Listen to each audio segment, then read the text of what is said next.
Live from Fargo and serving you on TV, online, and on the go. This is Valley News Live at 6.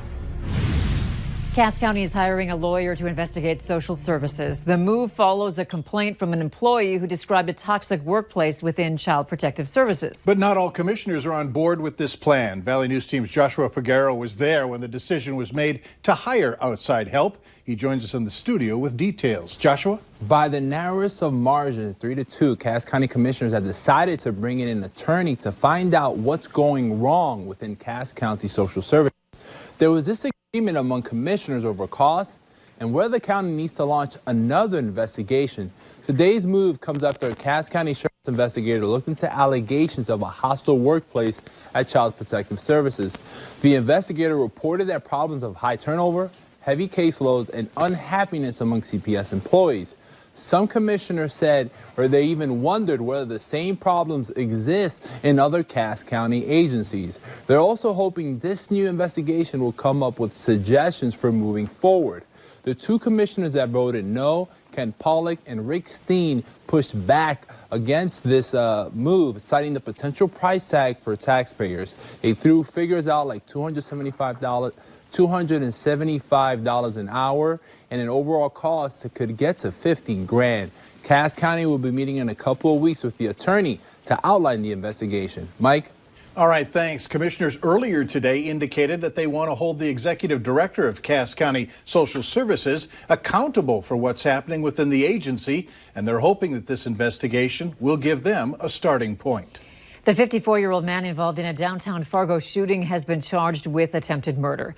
Police say Henry Aiken was waving a .38 caliber revolver with a green laser outside the entrance of the Radisson Hotel early Friday morning. They say when he was ordered to drop his gun, he pointed at officers and fired several shots. Security camera footage shows Aiken pointing his firearm in several different places at the hotel lobby, including the direction of police. A horse owner is looking for answers after finding their horse dead. Wadena County investigators say that the horse's owner reported that the animal was found shot and killed last Wednesday night near Nimrod, Minnesota. It turned out to be a smaller colt inside a horse stable with a bullet hole to its abdomen. If you know anything about this case, you're asked to call the Wadena County Sheriff's Office. Our run of mild November weather continues. There haven't been any storms. In fact, little or no snow trouble. Let's find out from Hutch about tonight. He's here with your No Wait weather planner. Hutch? Well, some of us will have some showers of rain moving through. Another gorgeous setting sun today as temperatures were above average once again in the low 40s here in the FM area. Beautiful, colorful skies. Those clouds, though, yielding a few showers out there. You're looking out over the Moorhead area. Typical hours this hour for heavy traffic, and that's what we're seeing out there. Showers moving right over the I-29 corridor, the Northern Valley, where you see some yellows on the radar there. Some heavier showers making its way through the eastern half of Walsh County and Grand Forks County. Temperatures in the 30s and 40s heading into the evening, and that's where they'll stay. A little bit of a breeze. So quiet weather with early evening showers moving through. We'll have hour-by-hour details on what you can expect for the second day of the work week. It looks like a little bit of cooler weather heading our way. I'll detail all of that as well in a few minutes. All right, thanks, Hutch. The search continues for the federal prisoner who walked away from Center Inc. early Sunday morning. 30-year-old Juan Francisco Martinez was serving a federal sentence for a 2015 conviction of a felon in possession of a firearm. A man who lives down the block from the halfway house says he's concerned about the lack of security there and says he wishes there weren't as many out-of-staters coming in and out of the facility.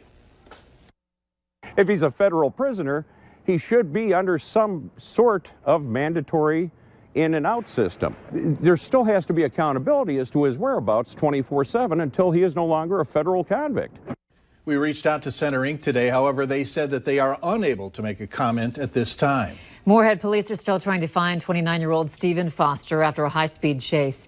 Police tried to stop Foster for cutting off other vehicles in South Moorhead yesterday, but he took off, leading them on a chase that reached 100 miles per hour. Deputies disabled his car with stop sticks, but then Foster took off running into a cornfield. He has active warrant for drug-related activity. Police are asking for your help in locating a missing 16-year-old. Tori McCurran was last seen around 9:30 last night in Bemidji. She's about 5 feet 6 inches tall and weighs 160 pounds. She has brown eyes, black hair. She was last seen wearing a black hooded sweatshirt. If you have any information on her whereabouts, call local law enforcement. Several students showed up to classes at Hillsborough High School today despite rumors of a shooting threat. The superintendent told us they investigated the shooting threat and didn't find it credible. Several Trail County deputy vehicles could be seen circling the high school this morning. Students we spoke with had mixed reactions on the threat, some saying it was blown out of proportion.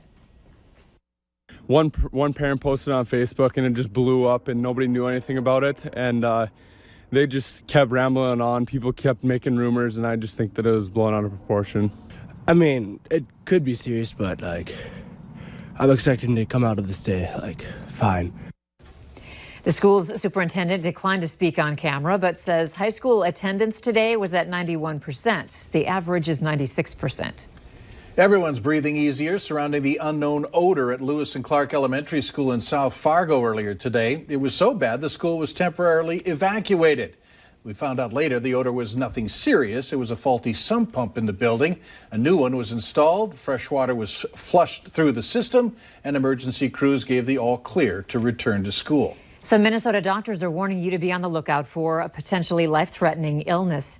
The Minnesota Department of Health says 22 people in the state were hospitalized last week for respiratory syncytial virus. RSV is a common cause of pneumonia and inflammation of the small airways in the lungs.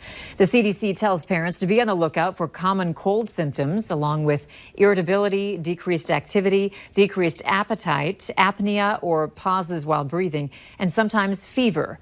The best way to stop the virus from spreading is to make sure you're washing your hands, covering your cough, and cleaning any contaminated surfaces. The fine for speeding could be going up in Fargo. City leaders will be looking at a proposal tonight to raise the penalty for driving too fast. Most fines in the city are around $20 and climb depending on how fast you're driving over the speed limit. If the plan gets a thumbs up tonight, the public will get a chance to weigh in before it can be finalized. Look for the result tonight on Valley News Live 10 at 10. A Fargo police officer injured during a confrontation with an armed man is now recovering at home. Sergeant Matt Yestebo shot his hand while he was readying his rifle on a call near the Radisson last Friday. Yestebo was flown to the Twin Cities that same day for surgery. Police posted on Facebook that the officer is at home recovering and spending time with family. He has a few more doctor's appointments in the coming days to learn more about what he can expect. The Cass County Sheriff's Office says that they will be teaming up with other local law enforcement agencies to help gather socks.